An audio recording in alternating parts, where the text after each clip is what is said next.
Sometimes you just let, sometimes you just net, sometimes you just,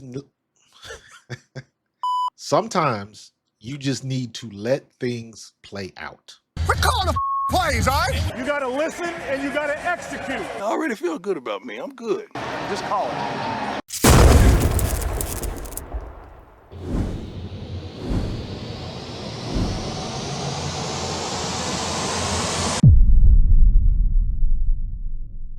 MiLaysia Fulwiley going to LSU. Breaking news. Thought it was interesting. We had been hearing rumors about it. She got on her Twitter, social media, whatever it was, yesterday or the day before, and she was answering some questions of why she left. No, she hasn't talked to LSU or these schools, and no, she didn't ask to come back to South Carolina. So she tried to put all that stuff to rest, and then she signs with LSU the next day. Now, of course, everybody's going to go crazy. Everybody's going to say she was probably lying. It don't really matter. This is her decision. This is where she is. Although I think it interesting. Why would you go from Dawn Staley to Kim Mulkey? Kim Mulkey is not just going to let her have her way. Kim Mulkey is going to have expectations just like Dawn Staley. Kim Mulkey has national championships just like Dawn Staley. MiLaysia Fulwiley is going to have to not do some of the things she was doing with Dawn Staley. Is it all one-sided? Probably not. There's fault that you can give to coaches when they do some wrong things or they're coaching some people in the wrong way. But like I said in my last video, did nobody have a problem with how Dawn Staley was coaching MiLaysia Fulwiley when they won the national title and went undefeated? Nobody had an issue. And if you've seen some of the things MiLaysia does in games, she deserved to be taken off the court. Not all the time, but a lot of the time. And the one thing I always say, Dawn Staley does not want to lose. So why wouldn't you have one of your best players on the court?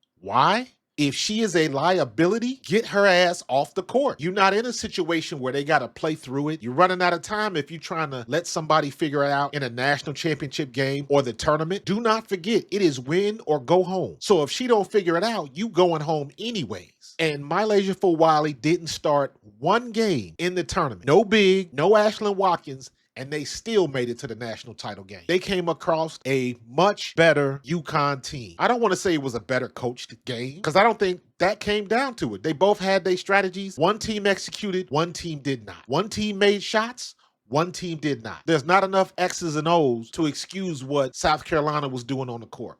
They couldn't buy a bucket for a minute. And UConn's shots were falling. You can't coach when you on the court. That's all effort, that's hustle, that's have you been paying attention in the film room? What have you actually been doing in practice? And I'm not going to question MiLaysia Fulwiley's work ethic or anything like that. All I'm simply saying is when you get in the tournament or when you get in a game, the time for coaching is over. Yes, they can tell you where you need to go, where you need to be, who you are guarding. But at the end of the day, you got to step to that person with the ball and you got to guard them. Dawn Staley can't help you right there. Dawn Staley can't help make the layup. Dawn Staley can't make you shift over to try to take a charge to help your teammates in defense. Dawn Staley can't help you not turn the ball over, not commit a foul as soon as you get in the game. Dawn Staley can't help with that. That's a you problem. And guess what? If you do those same things at LSU, Kim Mulkey gonna sit you on the bench too. Hopefully for MiLaysia Fulwiley, this is a lesson on what not to do. There's lessons in failure. So she got to look at this situation, take accountability for some of the stuff that she did and be better while she's with Kim Mulkey. And we're going to see what happens next year.